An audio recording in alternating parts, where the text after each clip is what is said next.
it does break my heart that if you're sharing you had an abortion, that there could be a child, I don't know how old they'd be, 10 years old today, who would be cheering you on saying, go get him, Mom, you got this. I can promise you that would not be the case. With your statistic and your information, your baby had a right to live. You don't get to speak for my child.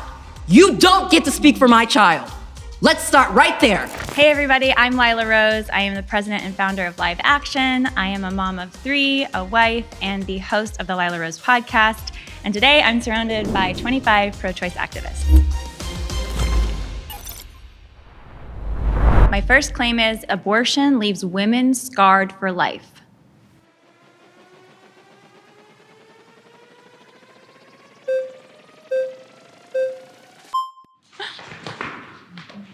Hey. Hello. What's your name? Julia. Julia, nice to meet you.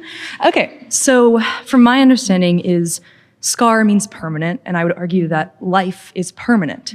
And so by not allowing women to an abortion, you're basically saying you have to have this permanent being that exists in this world. Death is also permanent. And that's what a lot of women struggle with, especially on the anniversary of when that baby would have been born. For many women, again, I've talked to hundreds just personally, but there are thousands and millions more out there. On the anniversary of when that baby would have been born, 1, 2, 3, 4 years old, there's deep regret and pain, and some struggle with mental illness afterwards or other struggles, or they have fertility issues. There have been several studies done that show that women have higher suicidality who have abortions than that women that give birth. There's a California study, which is 200,000 Medicaid patients, 150% more likely to commit suicide if they had an abortion than if they had given birth. Right. So I think what do you think about that? So I have a lot. I have a lot of thoughts about that. I also want to talk about the fact that, from my understanding, is you did go undercover into Planned Parenthoods, and I have many friends that work at Planned Parenthoods. Which honestly, I'd feel a little unsafe if someone was like going undercover to mask something. Do you know also, what we the other were thing is women in the abortion clinics? Oh, hold on a minute. I think abortion is not an easy choice for women. I don't go, oh, you know what? What do I want to do today? So go see a movie or have an abortion. It's not an easy choice, girl. Like, why is abortion not an easy choice? It's not easy just for any woman. Why? Why? Because you are literally deciding your own future on your own terms, and we're allowing women the choice. And why is that decision so heavy? For example, also, I could go in. The decision's heavy because you're asking. I could go in and get a wisdom tooth removed, and I'm not going to have an elective choice, much like an abortion. I'm not going to have this heavy decision around it. Why is abortion such a uniquely heavy decision? Why are women the only ones having to choose these, and we're shamed instead of men? Because the men who are committing acts of assault. Let's see. I don't think they're father of the year, quite frankly. If they're committing acts of violence against women, we are in total agreement on that. We're in total agreement on that. Okay, you're a mother. How many adopted children do you have? I don't have any adopted children. Okay, so what about all the children that are forced? One day. Okay, so great. Let's call up the agency tomorrow. It'll take a couple years to go through the adoption process. Well, leaving children in foster care into the system. Are you aware that thus affects them and causes scarring against the women that have to make that choice? There are 2 million families. There are 2 million families who would like to adopt a newborn baby and they can't. Okay, are you helping them? Because if you're providing resources, we do promote and help them. But you know the reason why they can't adopt. The reason they're not able to adopt is because we have 1 million abortions a year.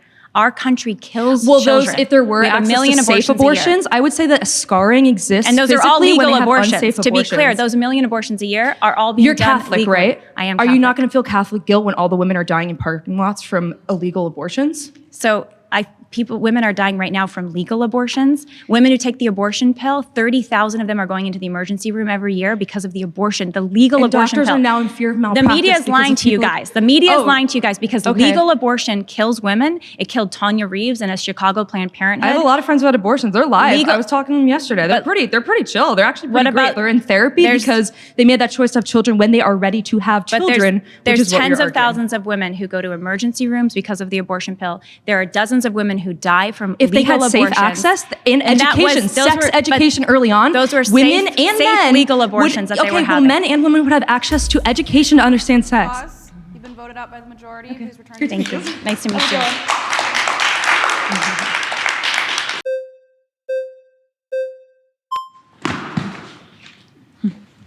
Hi. What's your name? Demi. Demi, nice to meet you. So I just want to clear it up. When you say scarring for life, what do you mean? I mean, it leaves at minimum emotional wounds on many women and some of them physical wounds. I think something to focus on is the emotional part. It's the shame that you get from pro-life activists. I know what it's like to go to Planned Parenthood and walk out and then see people protesting calling the women murderers, chanting religious prayers at them. I think that's what's the scarring part emotionally. So I've had the privilege of interviewing now almost 1,000 women who've had abortions and hearing their stories. And many of them share about how everyone told them it was the right thing to do, that there was nobody opposing it, and they had the abortion. But you run and a then pro-life and then years later, organization. and this is their story, and then Yeah, years but later you're they would say, focusing on people. well, who this do is that. their story, not mine. And they would tell me, and they would report about how after their abortion, sometimes it would be years later, they would remember it, and they would say, What about the I other wish I had stories never out there done that. who don't regret Or it? they would face mental health challenges, they'd face addiction. Yeah, but what are the people who Some of them don't? would face infertility. You're not interviewing the people who don't regret it, who think that their life would have been worse off if they didn't get the abortion. So I think if what you're saying is there's some women who don't regret it, I think it's absolutely true. There are some women who would maybe sit right here and say, I had an abortion, I don't regret it at all, it was great. But that doesn't mean that abortion isn't leaving women scarred for life, because it is. But you're generalizing And those it, stories saying that's usually like aren't all women. Those stories aren't usually made or told by typical media groups. Usually in media and in the entertainment world, you hear the stories of the women that are saying abortion is great, it empowers me. There are thousands one and is thousands of saying women that. who experience bitter abortion regret. people- And then there's also Women can have abortions and they want to have kids in the future, but they know that they're not in the position for it right then and now. So they can have guilt. They can feel sorry, but that's not all women. And that's totally valid. I think there's a They stigma just- today, if I may, I think there's a stigma today on a lot of women that they can't share their abortion regret, because society is telling them that abortion's your right, it's empowering, it's a reproductive freedom. But And so if you have you abortion guys are regret, the there's not ones really who a are space making to share that. stigma. You're And so- feeding into the harmful narrative What harmful narrative? that women are getting abortions and then that they shouldn't feel regret about it because they're murderers and that they should own up to their actions. That's what the pro-life So people are arguing. I think what our narrative, if you want to call it that, is to say this is a human life. The science tells us this. It's always wrong to take a human life, and abortion does leave deep scars on a lot of women. Thank you.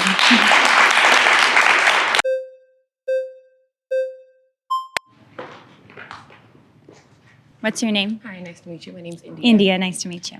Okay, so when you say that abortion leaves women scarred for life, I have had an abortion before. I had an abortion actually a week before my 21st birthday. I'm a young black woman in America, come from a low-income family. I'm also adopted. How do you feel about your abortion? How do I feel about my abortion? That's what I'm about to tell you. So I wouldn't want to have to make the decisions of what's next after a child is born. I personally did not feel like I was in the proper mental state, financial state, emotional state, physical state. I did not feel like I was in the best of any of those states to be able to bear a child, to be a parent, exactly. My circumstance was a little bit different with the father of would-have been child. He actually wanted me to keep the child, but I chose not to because of my body. I'm curious if you considered adoption. I absolutely did. But like I said, based on my testimony and what I've experienced, I grew up in a home with foster children in and out. I have an adopted brother as well. We're 2 years apart. During my foster stay at my home, which is now my lifelong home that I've been at, I've seen all different kinds of circumstances. I've seen babies having withdrawals. I've seen babies who come from rape victims. I've seen all of it. You name it. It's not the best environment that in my opinion, that I would want to raise a child in, okay? I have friends who have multiple children and they're struggling because they don't have the resources that they need. They don't have the proper support system that they need. The whole thing about this pro-life and pro-choice, it's not, I'm choosing to kill this baby. Pro-choice is the choice of what I want to do with my body, not what you think I should do with my body. Wait, I'm not done yet. So anyways, what I want to do with my body, who are you to judge me? I go to church. I'm actually a new member of the church, which is funny. I didn't believe in God a couple years ago. That's great that you're going to church. Thank you. And the decision that I made maybe wasn't the thing that I 100% wanted to do. It was definitely what do you something. mean? Did you feel pressured to have the abortion? No, absolutely not, because everybody around me was in support of whatever I did, especially my mother and especially the father of the child. But I didn't feel pressured at all. In fact, I felt as if it was harder to make the decision based on how I'm gonna feel. Exactly. And as you're saying, women are scarred from this. I don't feel scarred. I definitely have an effect from it, but I don't think that saying this procedure scars women for life, because you don't know what I'm going through up here. Absolutely not. I don't care who you are, what you stand for, what organization you're behind. I'd You're love not to God. respond to you what don't you're get saying. to judge me. I'd love to respond. You The don't get flags to- are going up, and I'd love to yeah, respond before you absolutely. go. But you know, like my whole point is you have absolutely no idea what people go through. So I understand you're experiencing, and you're telling me your experience, which is important. Everybody's experience is important. Absolutely. A lot of the women that I've had the privilege of talking to, their abortion wasn't yesterday. Their abortion was a couple years ago, 5 years ago, 10 years ago. As you get older, you get more established in your life. You're a young woman. And I'm you're not figuring out your saying life. that that's Let not me just gonna finish affect here. me later down Let me the just line, finish but it. what I am well, saying- that's the key, right? Because we make big decisions, right? Especially when we're young, we can make big decisions. They have an effect down the line. And so my advocacy is to saying this is a big decision. This is a human But is life. it your right to make the decision for Well, me or to say what it's- decision is it's right? not my- Because God it's is the not- only one that can actually judge me. It's- And based on to my be clear, beliefs, He's it's the not only one my that's supposed right to say to is tell right or you. wrong It's not in my life. right to tell you what to do with your personal life, but it is the government's No, it's not. responsibility That's to not at all. protect Not the at right all. to Not life at all. of I every life in disagree this 100% country. with what you're saying Do you want the because- government to protect you from being killed? You know, I want the I government want to God protect to you from- protect me from everything evil in this world. Absolutely. Do you want- But do you at think the end you of have the a day, right to I life? can't guarantee that. I can't guarantee that I'm not going to walk out this door and get shot in the head. But do you think if I can't someone, guarantee do you any of think that if somebody tries to do that, you would hope someone would intervene? Honestly, I'm just going to pray for the best. Well, I would hope someone would intervene, and I want to live in a country Honestly, where I don't think you would. there would be a because it penalty seems for like that if person you that might really hurt wanted you. somebody to intervene with the protection of life, you would be kind of, getting more background on these women and why they do the things that they do. Well, I think yeah. Thank you. Nice to meet you. You too. Thank you so much.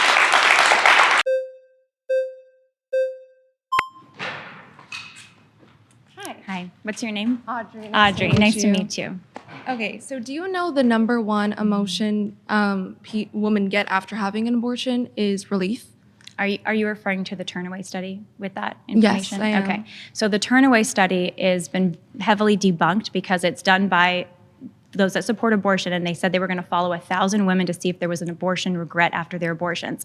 Only 150 women would complete the study with them. The rest of them dropped off, some of them struggling with issues maybe connected to that abortion, but only 150 completed it. So that's a survey of only 150 women.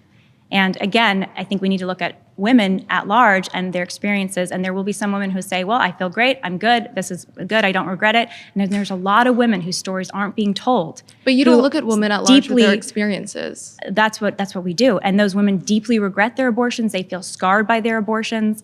Some of them suffer mental health issues afterwards. That's not true at all. They're- 95% of people who got abortions said it was the right decision You're for them referring in to the long term. Turnaway study, which is That is only a following statistic. You could search that up. I think it's better to look at a study like the Medicaid study in California. 200,000 women, not 150 women doing a study with a pro-abortion group. It was a California 200,000 survey of women. Of those that had abortions, they were 150% more likely to commit suicide than those that gave birth and did not have abortions.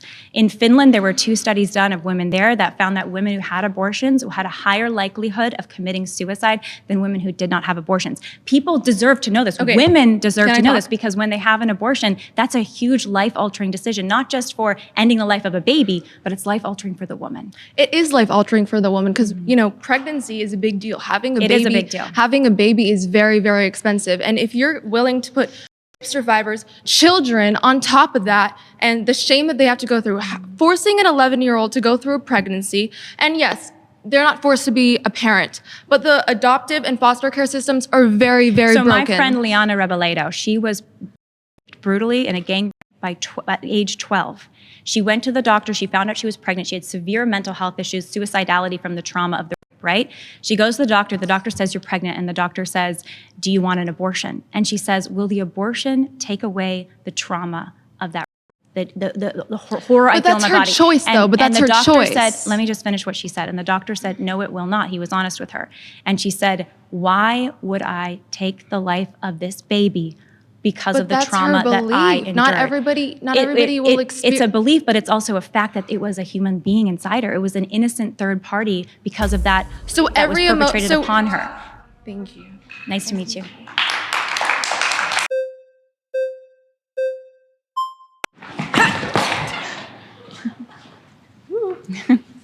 Hi, what's your name? Jax Prince. Nice to Jax. meet you. Nice to meet you. I'm Lila. So, based off you've given incredible points, genuinely and truly, I'm learning quite a bit. Thank you. So, for the people that you say have the abortion young, how old do I look out of curiosity? You're never supposed to answer that, right? No, go ahead. By all means. Will you tell me you'll do me if I do you? Yeah, Okay. deal. All right, you are 25. I appreciate that. Add about 10 more years. So, Okay. By You your look logic, awesome. thank you. You look amazing. By your logic, I should be in that age range of people who abort, let's say, who should be feeling the regret and everything. If I had carried to term, I would be labeled a drug-addicted black mother, and if I had kept the baby, I would have been labeled a incompetent single mother. So my question for you is, what is your perception of how I should feel about my abortion? So a couple things. First of all, sometimes the regret happens later in life. It's not within even 5 or 10 years. The trauma they feel might come out later when they have their own other children or grandchildren. So every woman, it's going to be different. Sometimes it's immediate, sometimes it takes years. I mean, I think you're amazing. I think if that's what you've overcome in your life, I think that's incredible. And you should be proud of overcoming so many tough things in your life. It does break my heart that if you're sharing you had an abortion, that there could be a child, I don't know how old they'd be, 10 years old today, who would be cheering you on, saying, go get him, Mom, you got this. I can promise And I you think- that would I not be think- the case, because I can almost promise you that would not be the case, because I say again, I'm in a domestic violence shelter. I've got a dog I can barely take care of. You're Then I would- excuse me, you're expecting me to sit here and let you tell me how I'm supposed to feel. You're trying to scare me. I'm not with all- telling you No, how no, to no, feel. Yes, you are. Yes, you I'm are. not telling you how to With feel. your statistics But and I your am telling you that your with baby- your statistics your and baby your had a right to information, live. with your statistic and your information, Your baby had a right to live. you are completely wrong, because yes. And I wish someone yes. had been helping you more. Listen, That's listen, the other thing. listen, but you weren't deserve there. That's more just help. it. Everybody always likes to say, "Oh, That- keep the baby, give it up for adoption." I know what our foster but care that- system that- is like. but when you- but just you to be can't clear, tell when me you I put- would have a child cheering me Just to be on. clear, in when this you place instance. a child You for can't- adoption, hold on, you're they not don't gonna go into speak- foster You care. don't get to speak for my child. You don't get to speak for my child. Let's start right there. You don't get to speak for my child saying, "Oh, mommy would be cheering you on," or everything like that. You don't fucking know that. You don't know that at all. You don't know what my child would be. I may not even have my child, because I was so unfit at the time. Drug addiction, sex work, everything like that. Yes, I'm a proud pro-ho. That is exactly what I do. But you're telling me how my child would feel.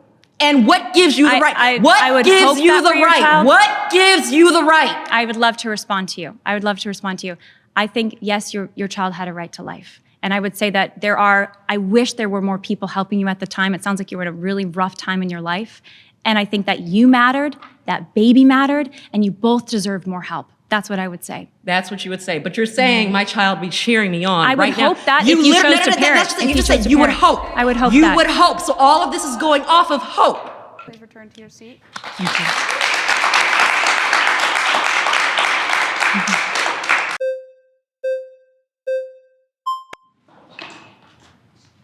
Hello, what's your name? Miriam. Miriam, nice to meet you. Nice to meet you. So I just want to start off, and you're saying that a lot of women have abortion regret, right? So I'm going to tell you about what happened to my best friend's mom. She had a late-term abortion, which I know you don't find morally acceptable, but her How far baby, along was she? I'm not sure the exact week, but she was told that her child would not live for more than 1 hour. However, if she gave birth to that child, she would never be able to have children again. That is literally what they told her. I'm so glad that she was able to get an abortion, because my best friend wouldn't be alive if her mother wasn't able to have an abortion before she was even born. So I just yeah, there are some women who regret abortions, but we shouldn't just ban all abortions because of some of those women regretting it. So there are many women. I'd love to respond. I've heard so many stories of medical professionals who tell the woman, you have to have an abortion, X, Y, and Z is their opinion, right? And then I talk to Do you many have a other, medical degree? and I talk to many other Do you medical have a medical professionals. degree? If I can Please. finish, I talk to many other medical professionals who say, if you have a high-risk pregnancy or there's a disability that the baby has, there is healthcare for you to protect both your life and the baby's life. That's what women deserve. They don't deserve to be told by the abortionist or the doctor, just kill this baby. That's the solution. Have the abortion. So we can do better for both the mom But and the isn't baby. she protecting Dr. Anthony, potential life? just as an example, Dr. Anthony Levatino, he worked with tens of thousands of high-risk pregnancies in upper state New York, dealing with these very high-risk pregnancies. He said in the number of pregnancies where we had to do an abortion was 0. Sometimes we would have to do an early delivery, but we would never have to intentionally kill the baby So to you deal with the think health that risk for abortion the is mother. never medically necessary, right? So correct. And so as an example, your friend, right? You said she had a late-term abortion because her baby had a health issue and was going to die, and then otherwise she would have an issue. The doctor, and Dr. Anthony Levatino as an example, could have done an early delivery to give that baby a chance at life instead of intentionally killing that baby in I don't utero, understand which how is what you an can abortion sit does. here across the table There are though, thousands of and medical tell me professionals what who fight for both the life of the baby and the mother. You can't tell me what my best friend's mother could have had done to her. She You weren't deserved there. better medical care. She deserved better medical care than what she was told. deserves That it to was be able unfair to and have wrong a what she was told. choice, and she wasn't given a choice. She was given a No, they choice. told her you're gonna die. They told her you have to have this abortion. That's what they They're told her. informing She her deserved a medically. high- She cannot deliver children if she had not had that abortion. Did you know so that? why do you think that when she there's should have a just to be forced clear, in a late-term abortion, you have to remove the baby, right? Yes.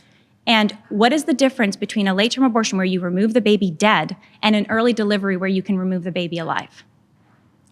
One is an abortion and one is a life-saving act. What she deserved was a life-saving act for both her and that baby. And an early delivery could have been what she needed. I agree because she wanted that child. And However, that's why it's devastating that they told her that. But It's wrong that they told her that. no, but they were right. No, how can you say that when there are Because I know thousands of this- medical there's I thousands know of what medical was professionals wrong. who say that abortion is not medically necessary. It's not my opinion. It's thousands of medical professionals who say that. That's time. I appreciate that, but you're not a doctor and you weren't her doctor. There's thousands of medical professionals who say you can care for both mother and That's baby. fine, but it's you. Can doctors be wrong?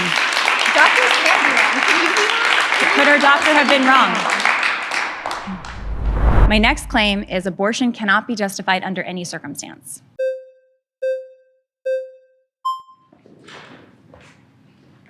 Hi, great to meet you, Lila. Nice to meet you. What was your name? Mason. Mason, nice to meet you. So a couple things. First, correct me if I'm wrong. I'm going to make a lot of assumptions about your organization. I don't know the specifics. But when you say alternatives to abortion, I assume that you're saying philanthropic assistance when it comes to helping people with pregnancy or start families. Is that true? What Yeah, you guys do? promoting options that are not killing the baby, basically. So Okay, well, that could be without that parenting moral the language, baby, I do- adopting the baby. Yeah, and I think that's valuable to a lot Yeah. of people, especially if they don't have the economic means in order to start a family. So I want to commend you on that. Yeah. When it comes to the policy proposals that you propagate as an organization, I would say that those don't help anybody, especially when it comes to just adding punitive measures Are to you either familiar women. with our policy proposals? Because we I'm support gonna making assume- birth free. Do you support making birth free? Yeah, I think We that'd be great. support. Do you more support access cash- to contraception? We support more cash credits for families who have kids, so that they can invest back into their families and better take care of their kids. So Okay. part of what we do on the public policy side, it's Then- smaller than our then educational efforts, is I supporting won't just criticize all of pro-family the policies then. I'll specifically criticize the ones that are punitive measures against women or against doctors who are facilitating this type of reproductive So health care. That's not here's something a- that's going to help people. here's a question for you. Unfortunately, and I'm assuming that there's a lot of ideological similarities with a lot of other conservative movements.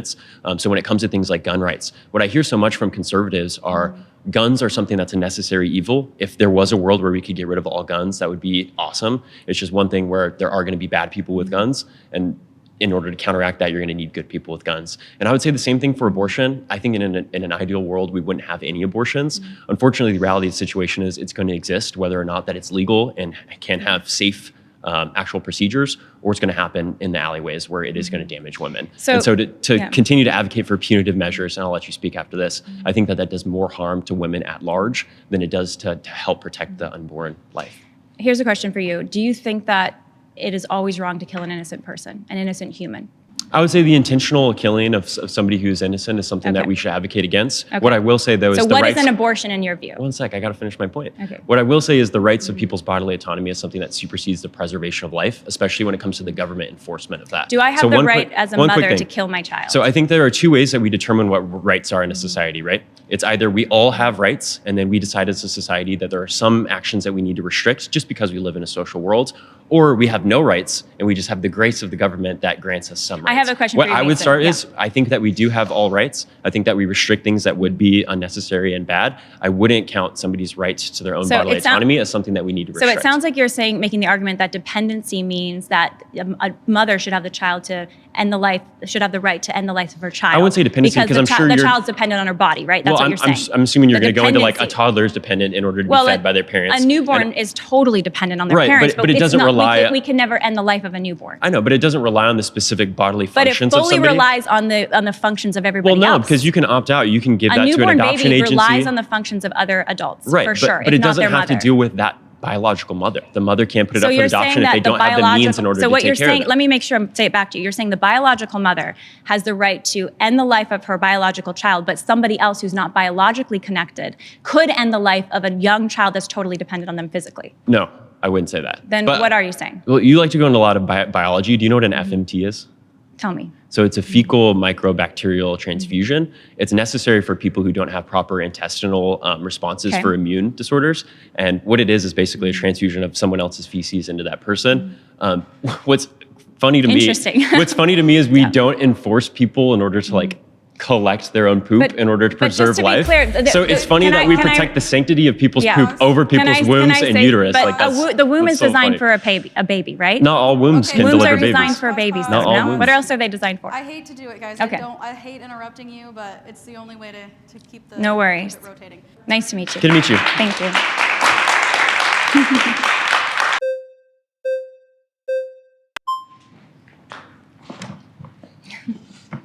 Alex, Nice to meet you, Alex. So your claim is that abortion cannot be justified under any circumstances. Is that right? Correct. Well, I want to tell you a story. So I'm from Florida, and I remember when I heard the story of Anya Cook and her husband Derek. They really wanted to have a baby, and they kept on trying and trying, and they had miscarriage after miscarriage after miscarriage, and then finally they were able to conceive, and the pregnancy kept going, and they reached 16 weeks, and they were so excited because they were finally going to have a baby. And they went out for dinner to celebrate it. And on the ride back home, Anya felt something going down her leg. And she said, I really hope that's not what I think it is. But it was. And it turned out that her water had broken. She had to go to the emergency room, and they turned her away because even though the pregnancy was completely not viable, and the doctor said, you're going to lose your baby without a doubt 100%. But if we gave you a procedure right now, it would count as an abortion. Under Florida's 15-week abortion ban, this isn't even when they went to the 6-week abortion ban in Florida. This was when it was still 15 weeks. They said this because you're 16 weeks, that would count as an abortion. We could go to jail. We could lose our medical license. We can't operate on you. So she had to go home with her stillborn baby that she had been so looking forward to having still inside her. And the next morning, she felt so sick.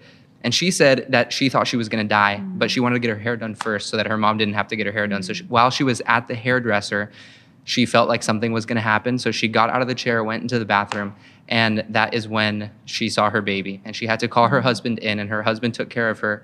And then she was bleeding out all over the floor, everywhere. She ended up losing half of the blood in her body that day. They operated on her for 8 hours, and Derek and all of her whole family was there praying for her the whole time.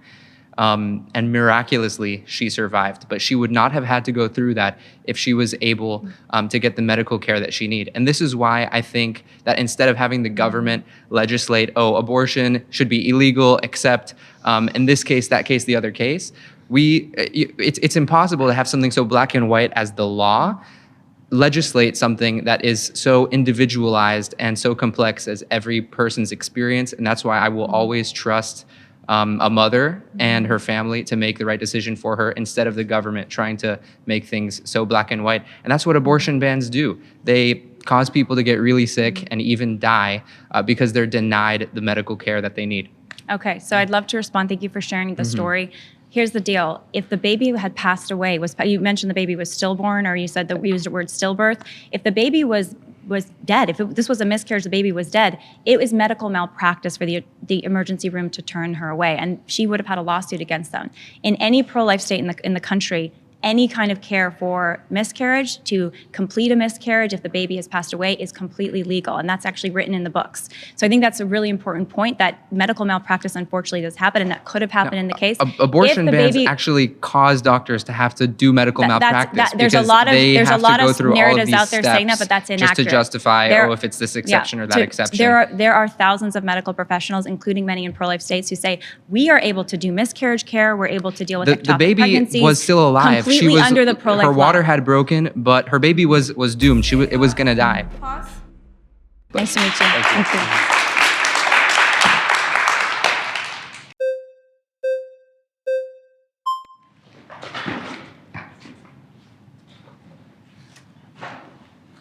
Hi, my name is Dana Pelavan. Dana, nice Nice to meet you.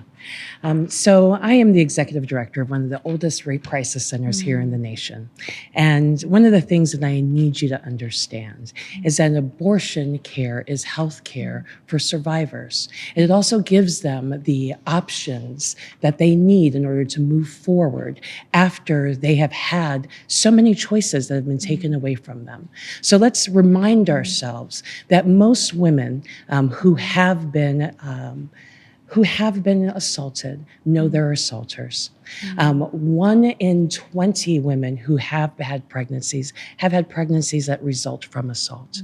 In addition, 1 in 4 women have had abortions. So these are women who are making these choices because they need to make these choices. And when you say to someone who has already had choices taken away from them, that in addition to, I have had my body violated, I have had my choices taken from me, that I then have to carry a child to birth and then have my life put in danger, and reminding ourselves that as a Black woman, I have a higher rate of death in our society just by birthing. So I'm putting my life in danger just to carry a child that has resulted from an assault. So you cannot tell me that there is no circumstance where I don't make that choice for my body and for the tissues that are in my body. There is always a space for me to make a choice for what is going to happen to my body. I'd love to respond, Yeah. if I may. First of all, we are aligned that is absolutely horrific. We're aligned on that. And part of the work at Live Action is we do interview survivors of sexual assault, and we talk to survivors of sexual assault as well as children conceived via sexual assault. That's part of their story. And we're aligned that it's absolutely horrific. Where it sounds like we're not aligned is that I don't believe that 2 wrongs make a right. That if there is a horrific act of an assault, if I may just explain my position here, if there's a horrific act of assault, and a pregnancy results, and a new life is conceived, that ending that new life, giving that new human being the death penalty So what has the only thing that has happened is that there has been a fertilization of an egg. If I may finish. So as an example, my friend Rebecca Kiesling or my friend Ryan Baumberger, 2 amazing people, conceived in brutal ways. And they go around and they say, I was that embryo, I was that fetus, I was that unborn baby. Do I not have a right to live? Should I have gotten the death penalty for the crime of my father? One more thing to say here. That mother made a choice. That mother made a choice. I, as a person who has been assaulted, then get to make that choice for my body. And that's the difference. Actually, the difference is I get to choose what happens to my body, because I didn't get to make that choice with that assault. I didn't get to make that choice with that rape, but I do get to make the choice with what happens with that fertilized egg. And that is a problem. And when I am sitting here with a 10-year-old child who didn't have a choice about what happened to her body, to then say, you must carry that child until you give birth, that is unconscionable. If I can respond with a couple things that are really important, I think. First of all, Rebecca Kiesling, my friend who was conceived in her mother tried to have an abortion. It was illegal and she couldn't access one. So she ended up placing Rebecca for adoption. And Rebecca goes around and says, what about my right to life? And she ended up meeting with her mother years later, and her mother said, I'm actually glad I wasn't able to end your life. And I'm glad for Rebecca's mother. If I can just finish. One of the key things that we need to acknowledge is that abortion isn't something that's going to heal abortion. Abortion does. I'd love to respond to you. I'd love to just have a moment. Abortion can add trauma. It's another act of violence. It does not add trauma. There is no evidence that abortion adds trauma. If I may respond, in the state of California, 200,000 Medicaid patients, women, 150% more likely to commit suicide for those that had an abortion, those that gave birth. There is no psychological evidence. There have been a lot of studies that have been done that show that abortion can be profoundly traumatizing. There is actually correlation to the trauma of having to carry the birth, to term. There is correlation to the trauma of the, Well, I the think stigma early of delivery abortion. might be the right decision, because keep in mind, what is an abortion? It's the forced birth of a dead fetus or embryo. An abortion is the forced birth of a an dead abortion baby. is an And so I actual think medical procedure to remove tissue from your body so that you are What kind not of tissue is being removed in an abortion? fetal tissue Of what? Of what? Of a what? of a fetus. Of a fetus. And what is a fetus? What A is fetus could grow to be a live birth. So is a Could. fetus alive? Not necessarily. If the fetus is dead, why do you have to have an abortion? Well, you have to have an abortion to remove the fetus If the from your fetus body. is already dead, I have no problem with removing a Well, dead baby. as you But saw with if the baby's with the- alive, what is the fetus alive when you're doing an abortion, an elective abortion? So sometimes the fetus is not alive when you do an elective So abortion. we would agree then that would be a miscarriage, and we are no, both no, fine no, with no, no, that. absolutely if the baby not. has We already don't. passed away. Absolutely not. So because there just are to there be are clear, times. I am only against an abortion that is intentionally taking the life of an innocent human. Thank you. Thank you so much.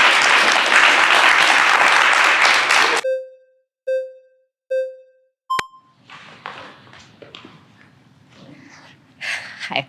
Hi, I'm Lila. Ceci. Nice to meet you. Nice to meet you. So your claim is that there's no right for abortion under any circumstance at all, which obviously I disagree with And because I'll just define abortion really quick, just for clarity, because it was you don't really need to for me. the intentional killing of a living. Whatever you want to call it, I Unborn don't baby. disagree with it. Anyway, so my point though is that there should be exception. I mean, I think you should be able to get it if you want one, but Under any for circumstances. the 10-year-olds that are raped, which you know that 10-year-old in Ohio who was raped by her father, then was told she couldn't have an abortion, had to go to a different state.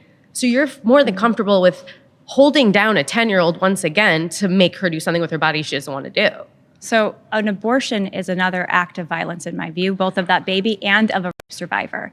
I think this view that we have that abortion is somehow going to heal Even a if rape that survivor 10-year-old is crying and begging you, I don't want to give birth, I don't want to carry it for 9 months, I don't want to be a I think mom. she deserves the best support and care. She needs to be taken out and the of that best support abusive and care would be situation. health care, and in this case Healthcare. would be an abortion. But we can't take the I mean, life we're of an not innocent just child. talking. I think in But that case, you an are early putting delivery. empathy- If I can you're just finish. No, you're affording more empathy toward a zygote more than you are a living, breathing 10-year-old who just went through something seriously traumatizing. So Your empathy is in a place I don't understand. if I can respond. Now you can, absolutely. So is absolutely horrific. Incest is absolutely horrific. We are completely aligned on that. We need more penalties for abusers. I think one of the things that I have about that case that I've seen is there's no story about what happened to her abuser. Was she protected from her abuser? It's like that's left out of the It was her narrative. father. I mean, but what I've heard you say before, has she though, been you protected? shouldn't punish So- a child for what you called generational But sin. if I can finish. But which child are you not? Which you gotta child let me. do you You want to gotta let me punish, make the case. is my You gotta let me question. make the case. You gotta well, let me. you're worried about punishing a child, but which one? The 10-year-old who was already punished? Can I respond? Now you can. In a case of rape or incest and there's a new life that's been conceived, there's another human being now we're talking about. It's not just the abuser and the victim. There's another potential victim. There's a zygote, And we right. need to care for both. They're both human beings. And in They're the not case yet. of a very young girl who's been the victim of a horrific assault, the idea— You wanna hold her down again. The idea, well, in an abortion, you're literally held down and you have to submit your body to an act that will That deliver she would a want forced to have child. done Well, you're rather speaking than the for her. other. You're speaking for her right now. No. We're talking But- about the 10-year-old who but let- wanted to get that abortion. But the point here is that there are human rights now in play for an unborn child and a born child. They both have rights. And I think the medical care is very key, as well as the counseling and the support that she deserves. And probably an early delivery would be what would be necessary to protect her health and to make sure that the baby would have a chance to live. But at the end of the day, you don't give the death penalty to the baby because they were conceived by a rapist, because their father is an abuser. We don't even give the death penalty in this country to rapists. You're Or also- were you aware of that? My question for You can't even get the death penalty for. for.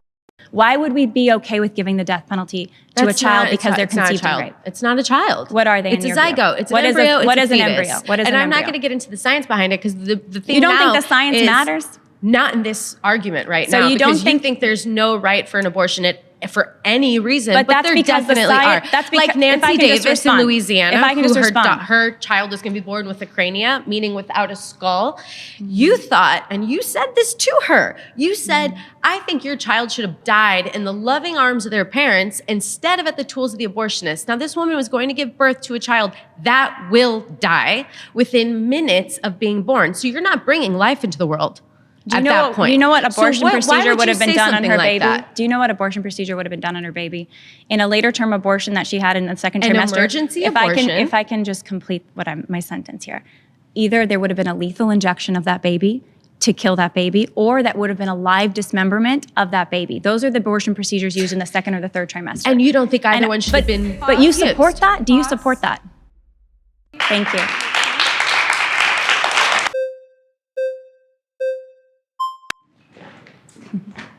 Hello. Nice to meet you. Nice to meet you too. You're very brave. You are too. So I would like to ask you, so I believe in abortion at all levels whenever the person chooses. But I would like to ask you why you think the attention and responsibility and all the shame that you guys give to people that get abortions instead of the father. Like, why are we spending so much time on punishing the woman or the person that got pregnant and not the person that made them pregnant when they can control when they ejaculate? Women can't control when we ovulate. So really, if you want to have responsibility, it should be with the person who fathered the child. I think you're totally right that men bear equal responsibility for any pregnancy. say And equal. well, I would say it's equal. It takes two to make the baby. And I think Not always. men, Sometimes you get held against your will. well, in that case, yes, it's even more horrific. And the man not only is responsible, but he should be put in jail. I mean, that's even a horrific situation, right? So we're not used your efforts for that. But, well, I think, I'm not sure how familiar you are with our work, but a lot of our work includes reporting on women who are being coerced into having abortions by men who would not take responsibility for that baby that was Okay, conceived. but that's completely because separate a lot argument of we're talking a about. lot of men, especially abusive men, they see their subject of abuse, that woman, if she gets pregnant, or that girl, if she gets pregnant, they see that as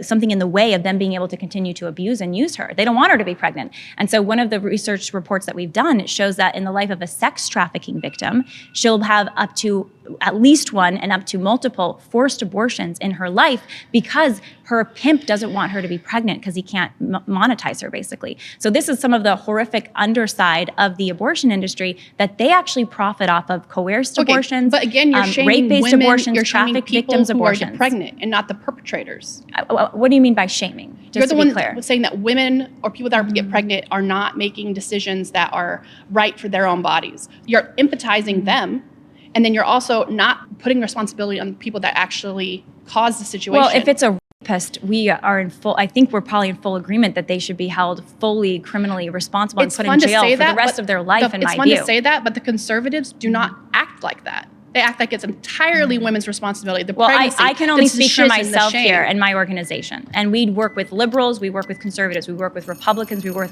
with Democrats. So we're a nonpartisan organization. It's nice to meet you. Nice to meet you. Hey, before we go any further, we want to take a moment to say thanks so much to Straight Arrow News for powering the fact checks in this video. Straight Arrow News is an app and website that is on a mission to raise the bar on journalism in a time of media bias and mistrust. Their team of journalists believe that unbiased news should be the standard and not just the exception, so they report down the middle with facts, delivering news without bias, filter, or spin. Plus, their Media Mist tool allows you to discover news that's being underreported or not even reported at all by different sides of mainstream media. That's why we're so happy to be partnering with Straight Arrow News. The work they're doing gives us a complete picture of the news straight from our phones and tablets with their app. Go to san.com/surrounded or click the link in the description to check it out. By clicking that link, you're not just supporting this channel, you're also supporting a group of journalists that are raising the bar on news and focusing on serving you unbiased, straight facts. Thanks again to Straight Arrow News for partnering with us on this episode. Now let's get into it. My next claim is every unborn child has the right to life.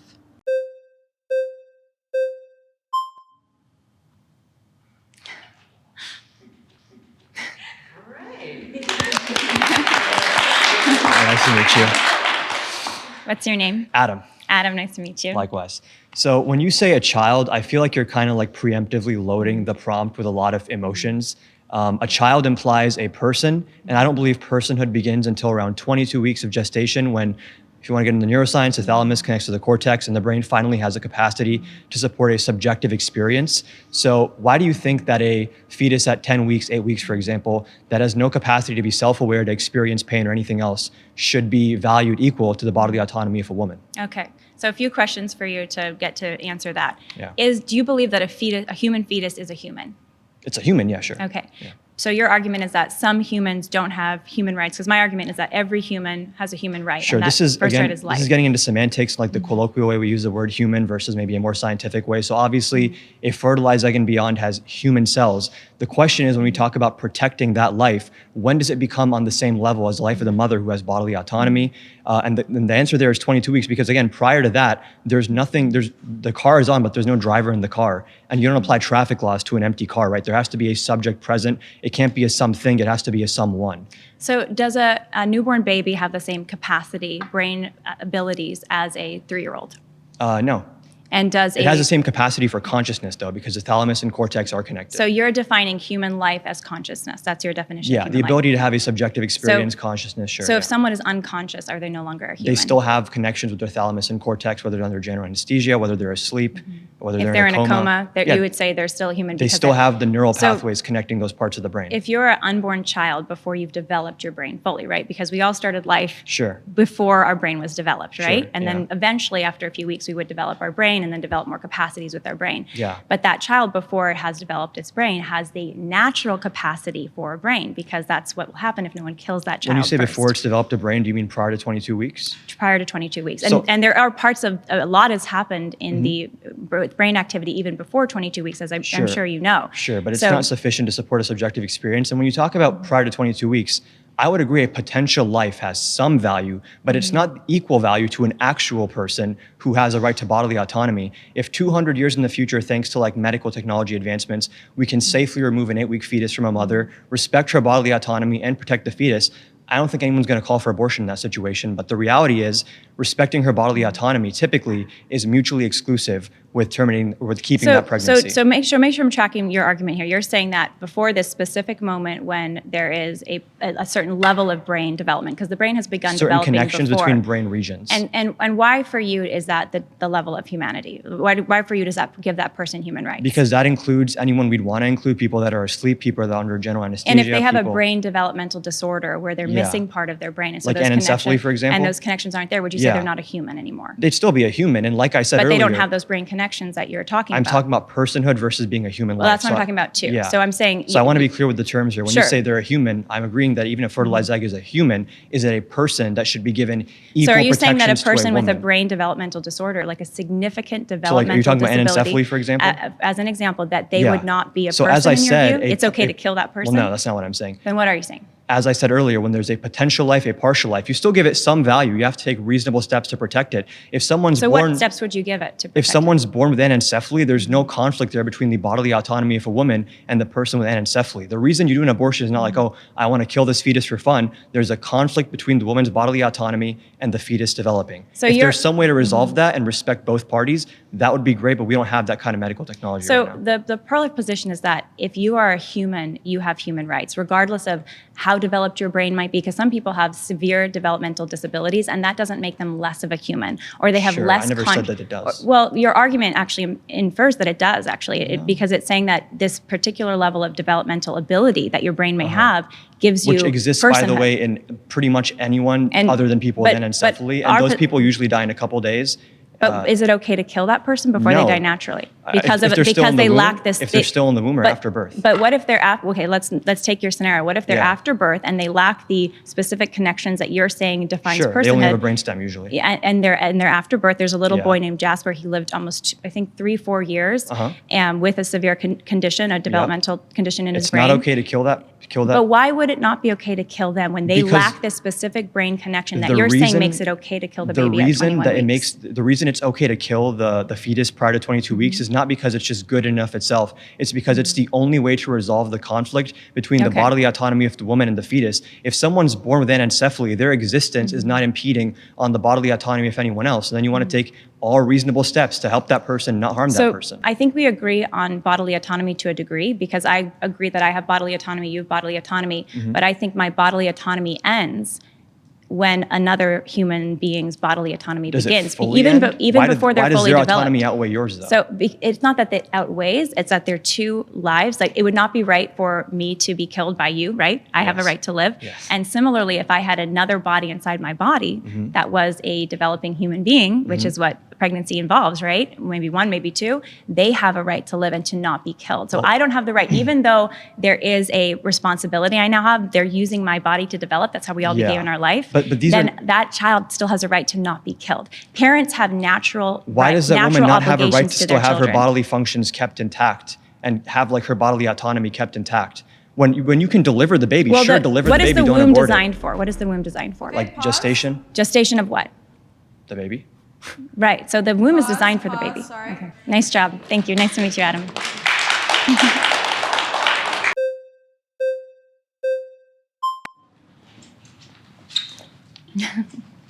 Hello again. Hello. So my first question is, are you familiar with an anime or a manga series called Monster? I'm not. Tell me about it. In Monster, essentially you have a doctor, and this doctor has a choice. He has a choice to decide between either saving this young boy's life or saving the life of, I believe it's a sponsor of the hospital. He chooses to save the young boy's life. This young boy grows up to be the titular monster, worse than Hitler. Does that child have a right to life? Yes, every child has a right to life. Even if they turn out to be the most monstrous thing you could possibly produce. Even if, Yeah, even if their life means the life ending of everyone here. Does their life still hold? I believe true? monsters are not born, they're made. So just because a child might eventually do something when they grow up and become an adult doesn't mean we have a right to kill them before that. I don't know what went on in their childhood or the choices that they made, but at the end of the day, everyone has a right to life, especially a child. They're innocent. Let's say this child grows up and their life is miserable to the point of where they would want to end their life. And that's going to obviously leave some kind of ricochet effect. Everybody's going to be desperately devastated by that. Would you say that the parent who believes that that is where their child's life is going, does that child still deserve the right to life? Are you saying that if a child is being abused, then we should be in support of killing that child? Then let me be more specific. What would you say to me as someone who is a third generation suicide survivor, so my mother, my grandmother, and their lives were miserable? I'm so glad that you're here. And I'm so sorry that that's part of your history and that your mother, your grandmother endured that. And I'm so glad that you're here. I think your life is awesome. And I think every life is awesome. Now, would you say the same if you knew that I was living in a domestic violence shelter where I consider taking my life frequently? Would you still say that I don't deserve to not only end that life, but especially as somebody who did have an abortion, as somebody who had to make the decision to escape their abuser, their predator, their captor, as someone who was trafficked and pimped? Would you still say that raising that child under those circumstances would have either made my life difficult, or would you still say that child has a right to life if I made the decision, I don't want to be tied to a predator for the rest of my life. I don't want to be tied to my captor for the rest of my life. So if someone's dealing with horrible abuse, then I hope that didn't happen to you. But if you were It dealing did. with I'm so sorry. That's absolutely horrible. You deserved much better. You deserve to be taken out of that, rescued from that, and given a better life. And that would be my hope for every person and what I'd want to work towards for every person, as opposed to saying death is the answer, or a suicide is the answer, or abortion is the answer. No. I think choosing life is always better. Now, what would you say if I were to say, Yep. Thank you. As well. Appreciate it.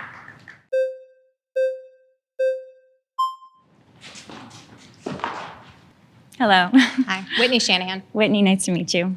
So first, I'm a mother. Awesome. Congrats. And I know you're a mother too. Yes.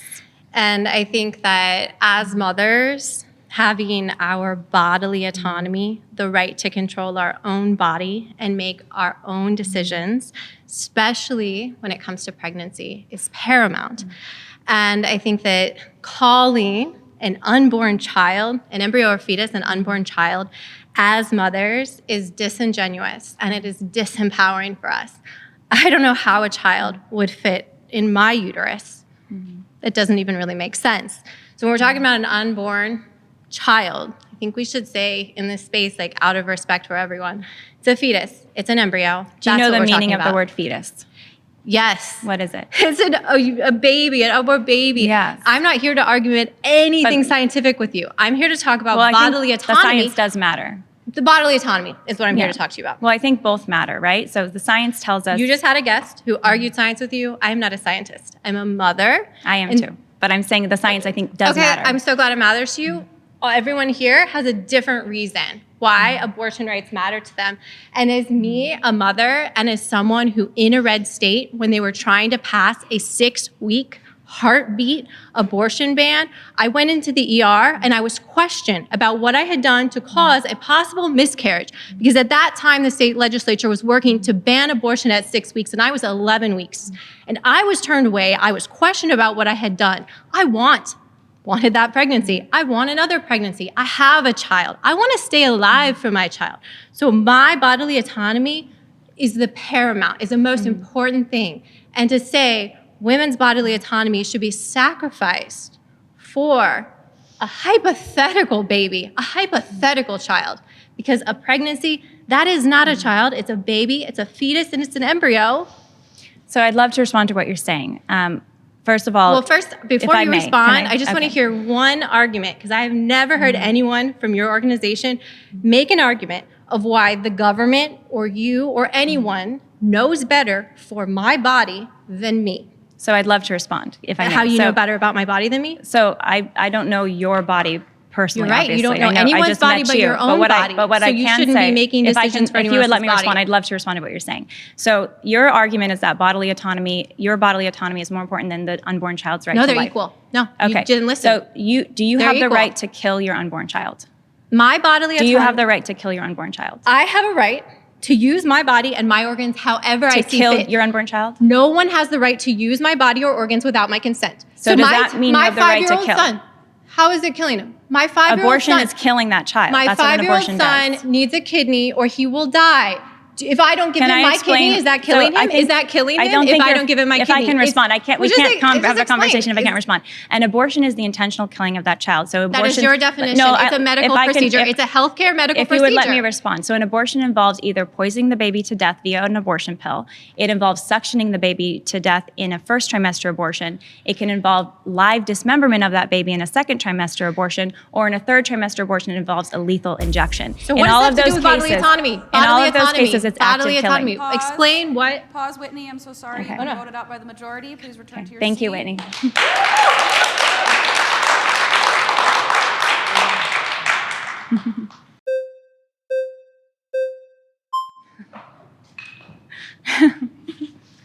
Hello. Hello. I'm Brianna. Brianna, nice to meet you. Nice to meet you. Okay, so I just want to get some clarification on your definitions here. Yes. How do you define a child? What is a child? Okay, great question and great thing to do.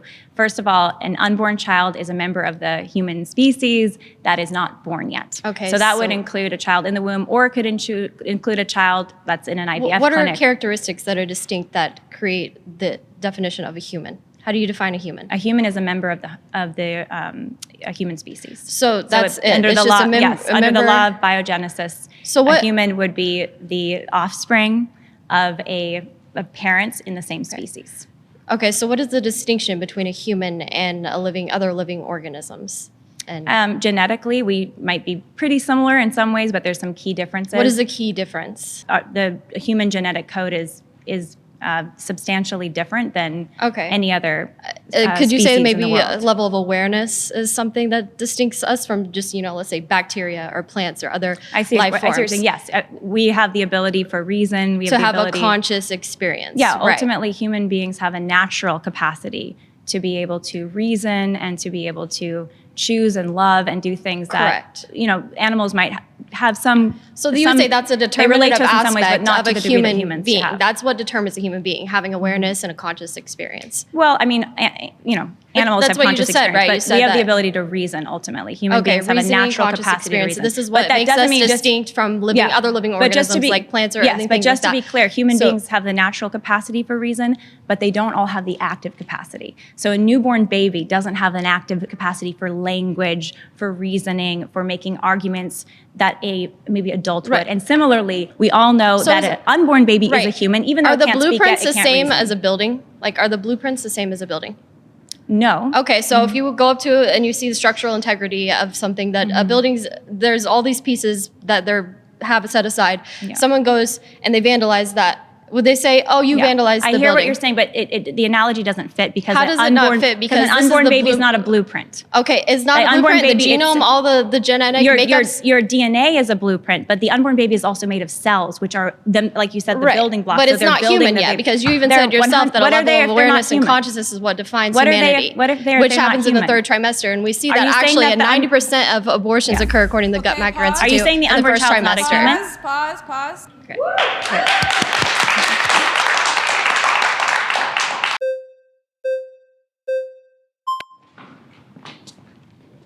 Hi, Evan. Nice to meet you. Nice to meet you as well. So, my fundamental issue with a lot of pro-lifers is they have a misreading or a misunderstanding of why exactly we grant moral consideration to other humans. It is not, like your view, because we are simply of the human species and a live organism. Under your worldview, and correct me if I'm wrong, at the moment of conception, that you have a right to life, and that right to life is equal amongst all human beings. Is that correct? At the moment of fertilization, yes, we all have Sure, an equal and right then to life. When you- a single cell embryo, Great. so the science shows us at Great, the moment great, of great. fertilization, Yeah, that's fine, well, it's that's fine. important. A single cell embryo comes into existence. I'm not even That's disputing unique that. and I'm not genetically even distinct disputing from that. his or That's her fine, mother. That's fine. Yeah. So you would prefer a world where there are less rights violations than a world where there are more rights violations. Is that correct? Of course. Of course. Okay. So in a world in which someone shot and killed a born human baby, you would prefer that world over someone destroying a tray full of frozen zygotes. Under your worldview, if that is a world in which there are more rights violations happening, a tray of frozen zygotes in petri dishes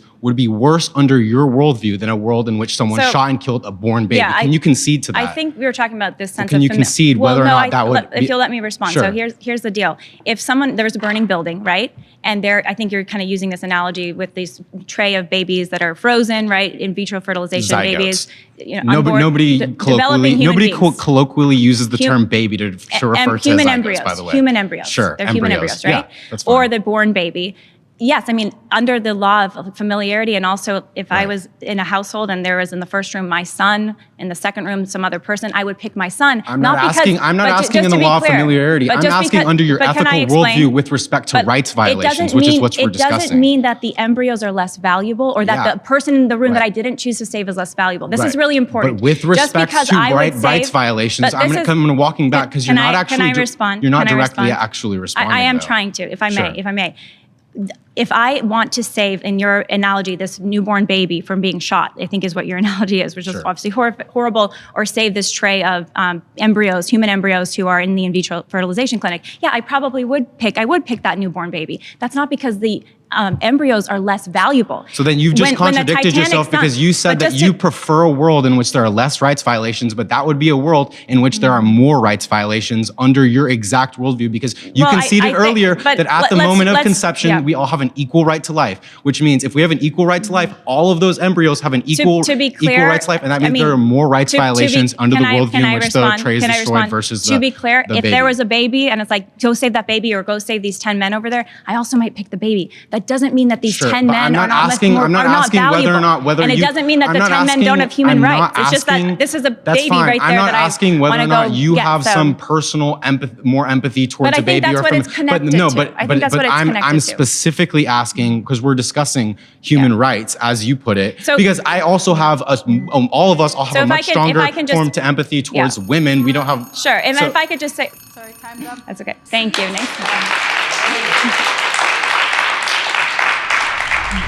Abortion is unconstitutional and should be banned.